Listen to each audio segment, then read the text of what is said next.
Hey guys, Mike Siciliano here. You're consuming self-boss marketing tips. Okay, organic reach is dead. And that's how I'm going to start this episode.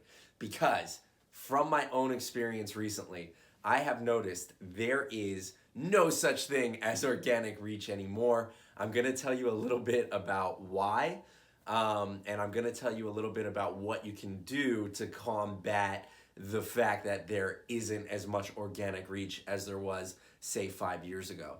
So, 5 years ago, you start a business, you were able to create a Facebook page, create your Twitter account, create your Instagram account, and then you were able to have some killer imagery and creative, killer copywriting, and good hashtag targeting. Matter of fact, on Instagram, you could have 2 hashtag clouds with 30 hashtags in each cloud so that you can get as much coverage based on interest as possible. So now you can't do that anymore. But anyway, these profiles, you were able to have great posts that were meant to draw in as much engagement as possible when they were displayed on users' feeds. Users that may or may not have an interest in your brand, but tend to lean towards having an interest through their interactions and through their actions on the platforms.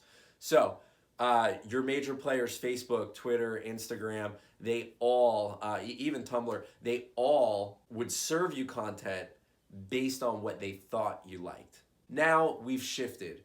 There isn't as much organic reach. So now when you post, whether you have kick-ass creative, kick-ass copywriting, or the perfect hashtag targeting, you're not getting in front of as many people as you were 5 years ago.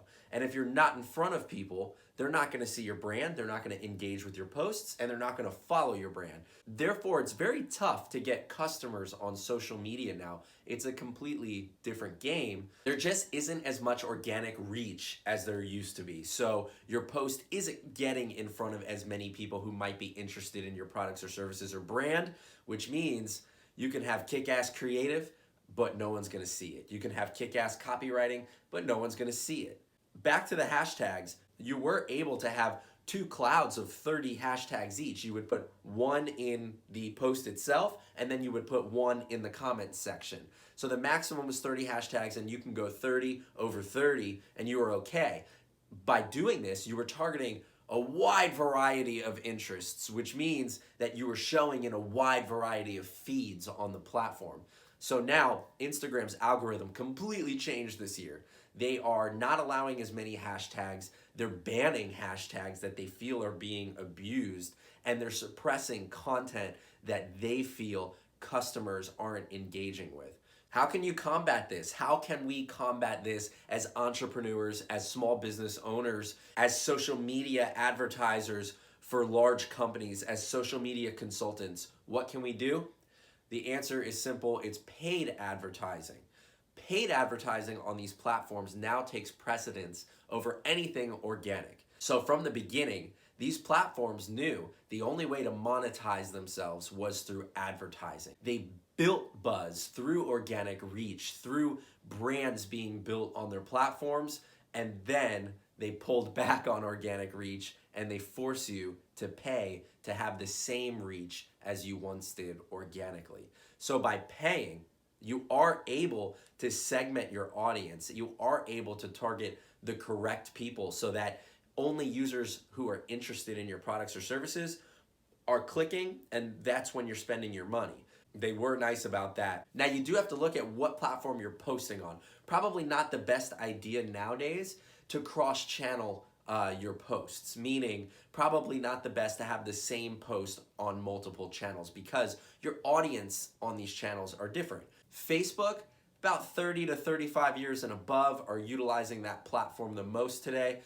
Instagram, you have a wide variety of users that tend to be on the younger end, starting at 18, going all the way up to 45 or so. And then LinkedIn, business professionals, solely business professionals that are on there, but you can get granular with the targeting. You do have the opportunity to use hashtags in your posts to target as many interests as possible. So the reason why this kind of got brought up and the reason why I started thinking about organic reach as a whole is Better Baby, one of my companies, when we started it up 2 years ago, we were able to be shown in a wide variety of users' feeds, and we were capturing followers daily.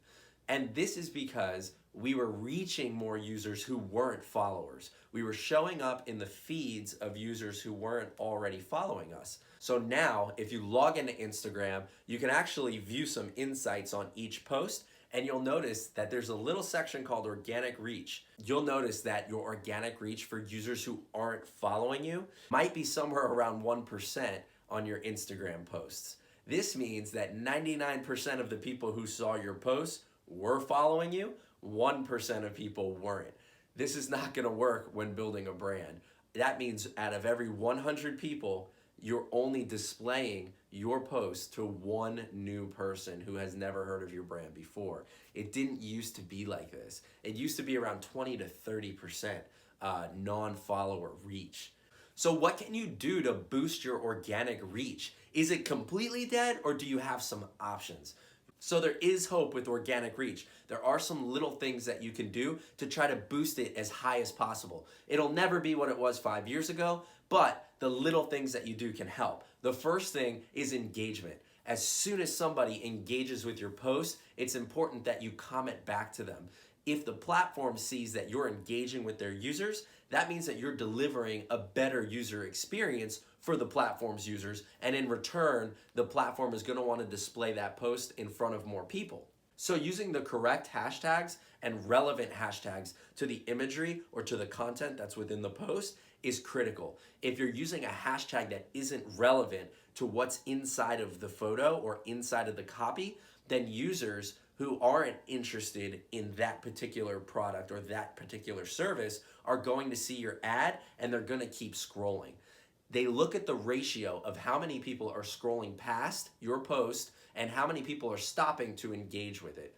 So if you can get that ratio to favor the engagement side, it's going to help your organic reach quite a bit. Another thing that you can do to help boost your organic reach is to utilize all of the platform's tools that they provide you with. This means if you're on Instagram, utilize Instagram TV, their stories, and the product feed to the fullest. If you're on Facebook, Facebook stories, the feed, boost posts every now and then. If you're on LinkedIn, utilize the membership service, join some groups, use their hashtags. If you use as many components as possible on each of these platforms, the platforms will favor you. And the last way that you can help boost your organic reach is to not always sell in your posts. Your posts should take somewhat of a native approach. They should look as though an individual is posting this into your feed without trying to sell you something. It's important because when users sense that they're being pitched within their own feed, they'll keep scrolling. So the idea is to take a native approach that they might stop and take a minute to read or interact with, and therefore your engagement will increase and your organic reach will increase. With that said, paid advertising is king right now. So you need to get dialed in with some paid ads. What's great about paid advertising is that you can segment your audience down to a T. You can narrow it, you can exclude particular members of the audience, you can retarget people from your website on these feeds. The good thing about paid advertising is it does penetrate users' feeds who have an interest in your products or services. It is a good way to penetrate their feed. It's a good way to build a following and get your brand front and center in front of as many users as possible. At the end of the day, these are free platforms, so it's very tough for us as business owners to complain that they're limiting our reach organically. It's a pay-to-play world out there today. Organic reach is dying. It is not what it used to be. And it's up to us to adapt our businesses to be successful. So guys, if you need some help with how to boost your organic reach or how to run some paid ads so that you can penetrate potential customers within your target audience, go ahead and contact us, haystackmarketing.com. We're happy to help. Even if you just have a question, we'd love to talk marketing. So that's it. I'm Mike Siciliano. This is Self Boss Marketing Tips. Don't forget to subscribe, like, and share. Thanks a lot, guys.